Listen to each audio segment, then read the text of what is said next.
Hey, what's up guys? It's Alex Espinoza with the Ricky Henderson of YouTube. Make sure to use the promo code RickyBlog at Last Dive Bar. Use my my affiliate link down below and help out your boy.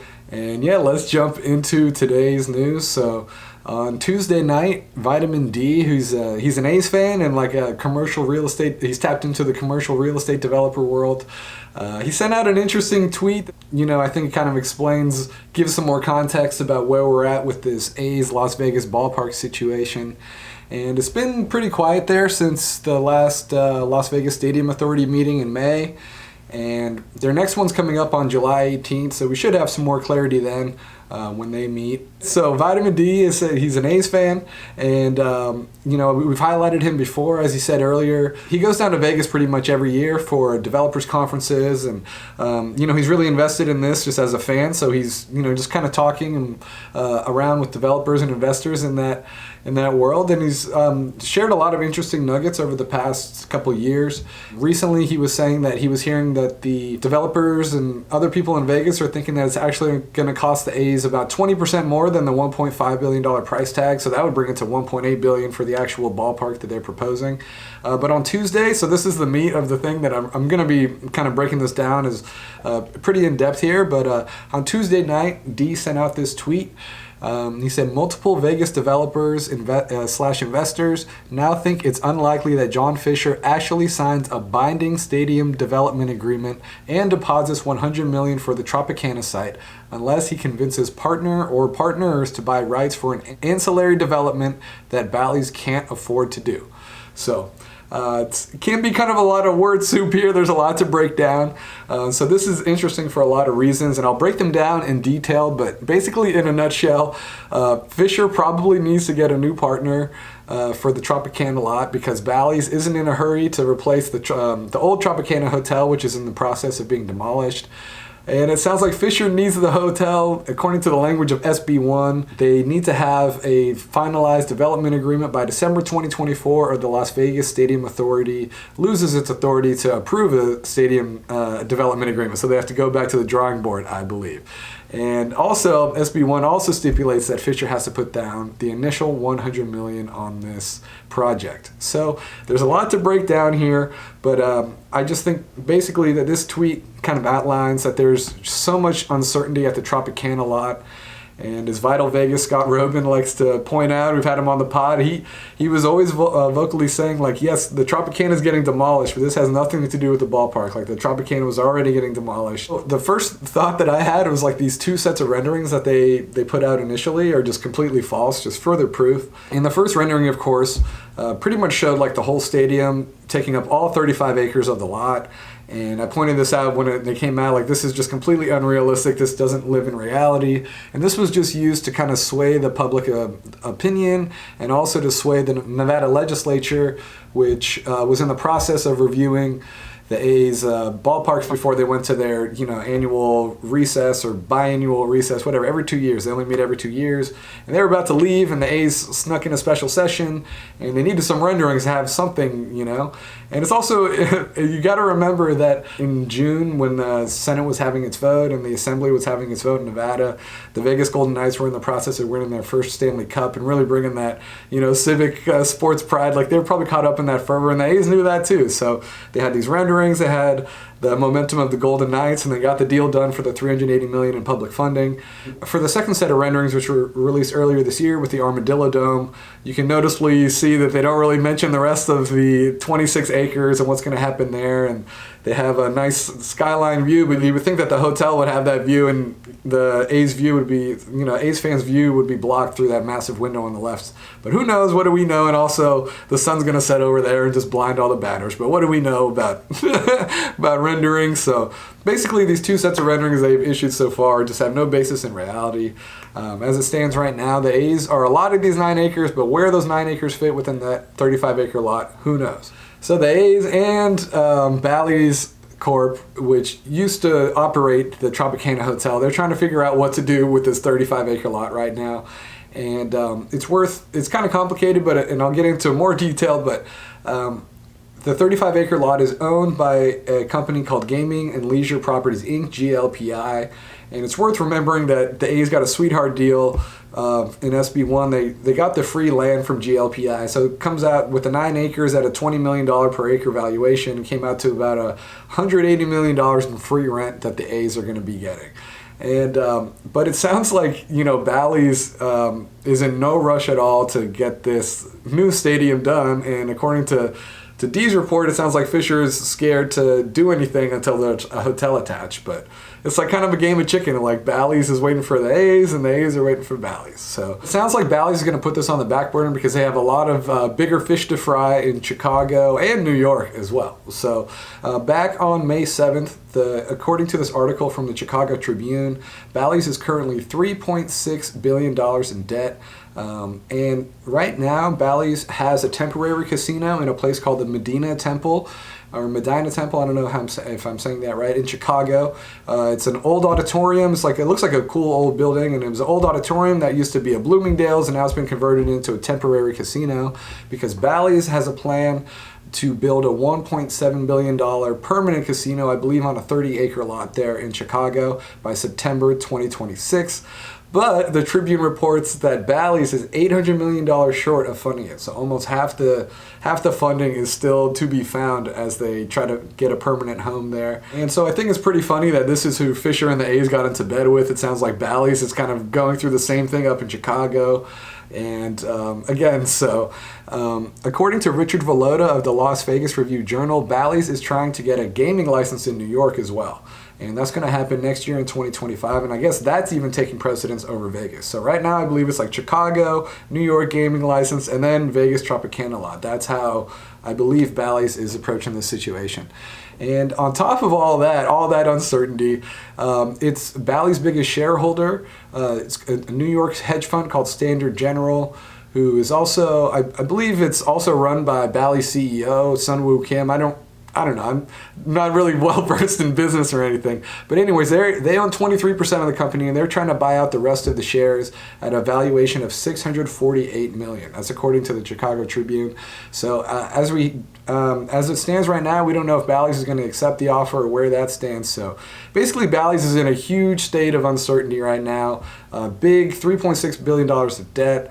And there's a lot of stuff going on. And it's a really mess in Chicago too, because I guess the city of Chicago is relying on this casino to get built to fund $200 million towards pensions. And there's like a huge pension crisis for their first responders. That's I believe I read it was like $36 billion or $37 billion of shortfall that Chicago is facing right now for its pension for a lot of its city workers. And they're relying on this to not go bankrupt in some of these pension funds. So it's a really big, messy deal, kind of all over the place, touching a lot of different parts of the country. But it sounds like Bally's is just content leaving the 26 acres empty whenever they knock down the Trop, and just leaving it empty and letting the A's develop first. Like I said, it's kind of a game of chicken. So according to the Las Vegas Review-Journal, Charles Dow, who's a senior vice president of finance, was asked in May about the rollout of a new resort. And this is what he had to say. He said, "We have minimal capital required to supply them," the A's. We have absolutely no urgency whatsoever to get to certainty because our option value increases over time closer to the date, and the more that they invest closer to the 2028 season. While we understand that you would like to have some certainty, that's not how we maximize the value of the option. So this is, again, a little complicated, but so GLPI is the owner, but back in 2021, Bally's entered into a 50-year lease agreement for the land of the Tropicana lot. So I believe now that the A's have been given a 9-acre slice, I believe it amounts to them getting 26 acres at $10.5 million. So as it stands now, I believe Bally's is going to continue to just eat the $10 million payment to hold on to this plot of land and hope that it drives up in value as the A's build their ballpark. So they're hoping that if the A's build a ballpark, it'll be more attractive to a future hotelier. But also, Vital Vegas is also saying there's FAA restrictions. You see these new hotels like the Fontainebleau, which is, I believe, like 67 stories. It's like the new big thing on the Strip. And, 67 stories tall with like 3,600 rooms. And the old Tropicana lot was not that tall, had about 1,500 rooms, so less than 50% occupancy. So Vegas always likes to go bigger and better, and its proximity to the airport kind of, I think, hamstrings its ability for developers to just build up, It sounds like, Bally just wants to hold out. I think they're content just leaving the 26 acres vacant and hoping that they can get more than the $10.5 million annually, because they just don't have the capital to invest in a new resort there, And so in April, Richard Vallota of the Las Vegas Review-Journal, he interviewed a Las Vegas-based financial analyst named Colin Mansfield, who kind of just gave some context about Bally's and their deal and why they would be, inclined to sit on the land instead of developing it. He said, "It is a net negative carrying asset for Bally's, but the attractiveness and the potential value of the site has gone up since the time of purchase." In his third quarter 2023 earnings call, management expressed its willingness to sell, stating at the right price they would unload anything when speaking to the option of the Tropicana site. So it sounds like this hotel that Fisher is waiting for, that D alluded to in his tweet, is just not going to happen. So according to the language of SB1, the Las Vegas Stadium Authority has to approve the development agreement by December 2024 because it was signed, sealed, and delivered in June 2023. And you add 18 months, that gets you to December 2024. And the A's have to foot the first $100 million of the development as well. So they have to be the underwriters of this project. And as Dee said, underwriting always humbles people. It's like, now it's time for Fisher to really put his money where his mouth is. We'll find out in the next 6 months. So, but also it's worth remembering that back in May, I believe, Las Vegas Stadium Authority President Steve Hill told reporters back in May that it was pretty likely the A's would present a draft of a development agreement when the Stadium Authority meets again on July 18th. So, as I record this now, it's July 3rd, so we're about 15 days away from the next Stadium Authority meeting. We'll see if a draft development agreement is presented. So again, I think it's worth remembering, like Dee said, he was hearing the total cost of this thing might be $1.8 billion with overruns. So even minus that $380 million in public funding from Nevada, from SB1, that still leaves about $1.4 billion that needs to be accounted for. So last we heard, Fisher is looking for about $500 million in outside investing. And it sounds like he's still having trouble doing that. Dee provided some more context as well about that. He sent out a tweet to a fan in a reply, and he said, "The math hasn't worked, and financiers have walked away scratching their heads following conversations with Cavill, Fisher, and Dean. Even the greediest and most eager investors keep running away." So it just sounds like, I think last we heard at some point I heard that the A's are shopping the team around at a $2 billion valuation, even though Forbes has them at $1.2 billion. So obviously, if you're shopping your team at a price tag that's 67% higher than its current valuation, there's really no room for investors to recoup some profits, on the other end of this thing. So I think it's funny that the A's kind of rushed into this Vegas deal. If you remember, they had to have some sort of agreement and some sort of stadium deal in place, like SB1. They had to have some sort of signed deal in place by January 2024, or they were going to lose their revenue sharing. So they had to sign deal by June 2023, but maybe they rushed into it and they were just so desperate to keep that revenue sharing that now it's kind of blowing up in their face. So perhaps I'm completely wrong, and Fisher will find the financing by December and everything will fall into place by then to make this deal done. But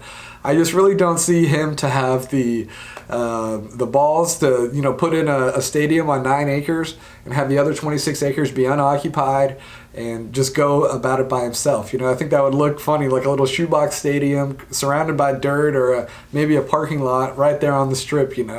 I don't think it's like the big grandiose vision that they promised initially. So we'll see what happens here, but I really don't have much confidence, especially with this latest information from Dee. Thanks a lot to Dee for all of his information over the past few months and insights and perspectives. But, I just don't really see this happening. And not to mention it's, 112 degrees in Sacramento today. There's a massive heat wave coming, going through the Bay Area, Northern California, and all of California, but it's still going to be 86 degrees in Oakland. So, about over 25 degrees hotter in Sacramento today on a really hot day. Artificial turf. Like, this whole thing's a sham. This whole thing's a farce. I would say, like, it's time for Rob Manfred to step in and tell Fisher to sell the team, especially if he doesn't get this done by September. I think it's really time for him to consider that alternative. But again, he's governed by these other 30 owners who are also threatening relocation around the country. So it's going to be a complicated mess. I think we're really going to know by January 2025 if John Fisher is the correct guy to be leading this charge for the A's. Obviously, I don't think he's the right guy, but maybe he'll prove me wrong by December. Anyways, that's the big breakdown. Thanks for listening. I appreciate it. I'm Alex Espinoza with the Ricky Henderson of YouTube. Use my promo code RickyBlog at lastdivebar.com. My affiliate link down below for 10% off. And I'll be back with more A's news soon. Have a great 4th of July.